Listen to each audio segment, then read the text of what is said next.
അറിയാലോ, വർഗീയത മാത്രം വാദമാണ് സംസാരിക്കുന്ന എക്സ് മുസ്ലിമായ മുസ്ലിം മതത്തിനെ താറടിച്ച് കാണിക്കാൻ, അല്ലെങ്കിൽ ഇവിടെ കൂട്ടിയടി ഉണ്ടാക്കാൻ, എല്ലാ മതങ്ങളെയും തമ്മിൽ കൂട്ടിയടി ഉണ്ടാക്കാൻ നടക്കുന്ന ഒരാള്. ഈ വീഡിയോ ഒന്ന് കണ്ടു നോക്കണം നിങ്ങൾ. ഞാൻ ഈ വീഡിയോ ഇടുന്നതിന് മുമ്പ് തന്നെ പറയട്ടെ, ആരിഫ് ഹുസൈനെ, ഇത് കേരളമാണ്. ഈ കേരളത്തിലുള്ള ജനങ്ങളെ തമ്മിൽ ഭിന്നിപ്പിക്കാൻ നോക്കണ്ട. ഇവിടെ താനൊരു വീഡിയോ ഇട്ട് ഒരു പെൺകുട്ടി മുസ്ലിം മതത്തിനെ കുറിച്ച് പറയുന്ന ഒരു വീഡിയോ ഇപ്പം ഞാൻ ഇടാം. അതിനു മുമ്പ് ആ വീഡിയോ കണ്ടിട്ടൊന്നും ഇവിടുത്തെ ജനങ്ങൾ തമ്മിൽ വേർതിരിക്കുകയോ അവർക്ക് സ്നേഹമുണ്ട്. ഇവിടെ 100,000 താടി വളർത്തി എന്ന് പറഞ്ഞാൽ മൈലാഞ്ചി വെച്ച താടി മീശയില്ലാത്ത വെച്ച ഒരുപാട് പേരുടെ ഞങ്ങൾ സഹകരിക്കുന്നുണ്ട്. അവരാരും വർഗീയത പറയുന്നില്ല. അവരൊക്കെ ഒരു ഗ്ലാസ് വെള്ളം ചോദിച്ചാൽ ഞങ്ങൾക്ക് തരുന്നത്. ഞാൻ ഹിന്ദുവാണ്, തിരിച്ച് അവർ ചോദിച്ചാലും ഞാനും കൊടുക്കുന്നുണ്ട്.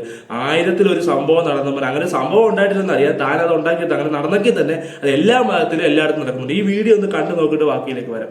നിങ്ങളെ വീഡിയോ കാണുന്നതിന് മുമ്പ് എനിക്ക് ഒരു തെറ്റിദ്ധാരണ ഉണ്ടായിരുന്നു. എന്റെ തെറ്റിദ്ധാരണ എന്ന് വെച്ചാൽ മുസ്ലിങ്ങളൊക്കെ യഥാർത്ഥത്തിൽ മൈനോറിറ്റി ഗ്രൂപ്പിൽപ്പെട്ടവരാണ്.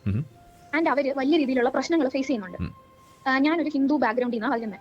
അതും എന്റെ അമ്മ ഒരു ഓർത്തഡോക്സിക് ആയിട്ടുള്ള ഒരു വ്യക്തിയാണ്. അപ്പൊ അതുകൊണ്ട് തന്നെ എന്റെ അമ്മ ഇങ്ങനെ പറയും, ആരെ കല്യാണം കഴിച്ചാലും മുസ്ലിങ്ങളെ കല്യാണം കഴിക്കരുത്, അങ്ങനെയൊക്കെ പറഞ്ഞ് പറയും. ഓക്കെ, അപ്പം ഇത് പെട്ടെന്ന് കേൾക്കുന്ന ഞാൻ ഇപ്പോഴും കുട്ടിയാണ്. അപ്പൊ പെട്ടെന്ന് ഇങ്ങനെ പറയുന്ന സമയത്ത് നമ്മൾ എന്തിനാണ് അങ്ങനെ പറയുന്നത്, അവർക്ക് മനുഷ്യന്മാരല്ലേ. എന്റെ അച്ഛൻ കുറച്ച് കമ്മ്യൂണിസ്റ്റ് ആണ്. അപ്പൊ അച്ഛൻ വേറൊരു രീതി സംസാരിക്കും. അപ്പൊ ഞാൻ നോക്കിയപ്പോൾ അച്ഛൻ പറയുന്നതിൽ സത്യമുണ്ട്. അപ്പം ഞാൻ വിചാരിച്ചു, അയ്യോ എന്തിനാ അങ്ങനെ പറയുന്നത്. അപ്പൊ എനിക്ക് ഇവരുടെ അടുത്തൊക്കെ ഒരു സഹതാപം ഉണ്ടായിരുന്നു. പക്ഷെ എനിക്ക് പണി കിട്ടി. പണി കിട്ടിയെന്ന് വെച്ചാൽ ഞാൻ ടൂർ പോയ സമയത്ത് ഇങ്ങനെ ഒരു വാട്ടർ ഡിസ്പെൻസർ വെച്ചിട്ടുണ്ടായിരുന്നു. അപ്പം നമ്മുടെ അതേ ടൂർ കമ്പനി തന്നെ വേറൊരു ഫാമിലി, മുസ്ലിം ഫാമിലി അറേഞ്ച് ചെയ്തിട്ടുണ്ടായിരുന്നു. അപ്പൊ അവരിങ്ങനെ ഈ വാട്ടർ ഡിസ്പെൻസറിൽ ഞാൻ ഇങ്ങനെ വെള്ളം കുടിക്കാൻ പോയപ്പോ ഒരു അപ്പൂപ്പൻ ഒരു ഓറഞ്ച് കളർ താടിയൊക്കെ ഉള്ള അപ്പൂപ്പൻ. ഓറഞ്ച് കളർ താടി എന്താ പറയുക, അല്ലല്ല, ഓറഞ്ച് കളർ താടി പിന്നെ വെള്ള ഡ്രസ്സൊക്കെ ഇട്ട്. മീശയില്ല, അതല്ല ഞാൻ പറഞ്ഞു, ഓറഞ്ച് കളർ താടി മാത്രമുള്ള ആൾ. താടി മാത്രമുള്ള. അപ്പൊ അത് നമുക്ക് പെട്ടെന്ന് കണ്ട മുസ്ലിം ആണെന്ന് മനസ്സിലാവും.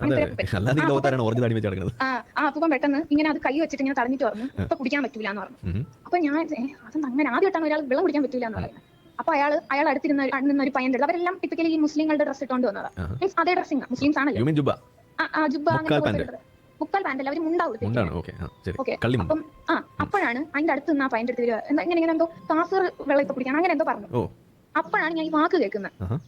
ഞാൻ ഈ ക്രിസ്ത്യൻ ചർച്ചിൽ പോയിട്ടുണ്ട്, അല്ലാതെ ഹിന്ദു ടെമ്പിളിലൊക്കെ ഞാൻ പോയിട്ടുണ്ട്. പക്ഷേ എനിക്ക് മുസ്ലിംസിനെ പറ്റി വലുതായിട്ട് അറിയില്ല. എനിക്ക് ഇവരുടെ എക്സ്ട്രാ സഹതാപം ഉണ്ടായിരുന്നു. അപ്പൊ കാഫർ എന്ന് പറഞ്ഞൊരു വാക്ക് ഞാൻ ഇങ്ങനെ ഒരു വാക്ക് കേട്ടിട്ടില്ല. ഞാൻ അറബിയിൽ എന്നെ എന്തോ പ്രശംസിക്കുകയാണ് ഇയാളെന്നാണ് ഞാൻ വിചാരിച്ചത്.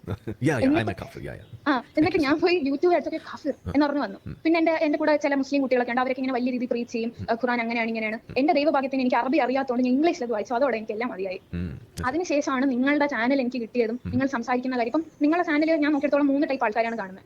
ഒന്ന് എന്നെ പോലെ മീൻസ് കോമൺ ആയിട്ട് സംഭവങ്ങൾ അറിയാൻ വേണ്ടി കാണുന്നവര്, പിന്നെ കുറച്ച് എക്സ് മുസ്ലിംസ്, പിന്നെ കാണുന്നവര് എന്ന് വെച്ചാല് മുസ്ലിങ്ങൾക്ക് തെറി കിട്ടുന്നുണ്ടല്ലോ സന്തോഷം, അങ്ങനെ കാണുന്നുള്ളവരും.